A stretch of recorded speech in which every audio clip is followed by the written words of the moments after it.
This is my birthday week আর আমি রোজই কিছু না কিছু ইন্টারেস্টিং করার ট্রাই করছি। বাট আজকের প্ল্যানটা আমার হাসব্যান্ডের ছিল and I had to take a leave for this. আমি তো খুবই ছোট-মোটো জিনিস প্ল্যান করছিলাম like getting clothes and gifts for my birthday, getting my nails done and all that can be done before my office starts. কারণ আমি ঘর থেকেই কাজ করি আর আমার দুপুর ১টায় কাজ স্টার্ট হয়, তো সকালটা আমি পুরো খালি পাই।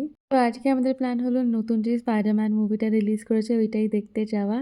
And I matched the theme with my red top and black pants. আজকেই টাইম ছিল না আর আজকেই আমি ভেবেছি একটা নতুন আই মেকআপ লুক ট্রাই করব, যেটা আমি ইউটিউবেই শর্টসে দেখেছিলাম। তো এখানে দেখতেই পেলে কাজলটাকে একটু হাতে ঘষে নিয়ে ওই কাজলের পেছনে যে একটা স্মাজার আছে সেটা দিয়ে আমি একটা হালকা করে লাইন টেনে নেব। Then I used a light eye shadow to set it and তোমরা দেখতেই পাচ্ছ যেই চোখে আই শ্যাডো লাগিয়েছি ওটা কতটা ডেপথটা সুন্দর লাগছে। ফার্স্ট টাইমের জন্য তো খুব ভালোই করেছি আমার মনে হচ্ছে, আর চশমাও পরে নেবো এর উপরে, তো অত বেশি বোঝা যাবে না। তারপর পুরো ফেসে I use the house of makeup skin ten two even out my skin tone and this was my final look. আমি তো বাড়িতে কোনো ক্লিপ নিতেই ভুলে গেছি। আজ তো উইকডে বলে হলটা প্রায় পুরো ফাঁকাই ছিল, মনে হচ্ছিল আমাদেরই জন্য প্রাইভেট স্ক্রিনিং হচ্ছে একদম। তারপর এখান থেকে আমরা চলে গেছিলাম লাঞ্চ বা ব্রাঞ্চ করতে, কারণ কিছু খেয়ে আসিনি সেরম ভাবে।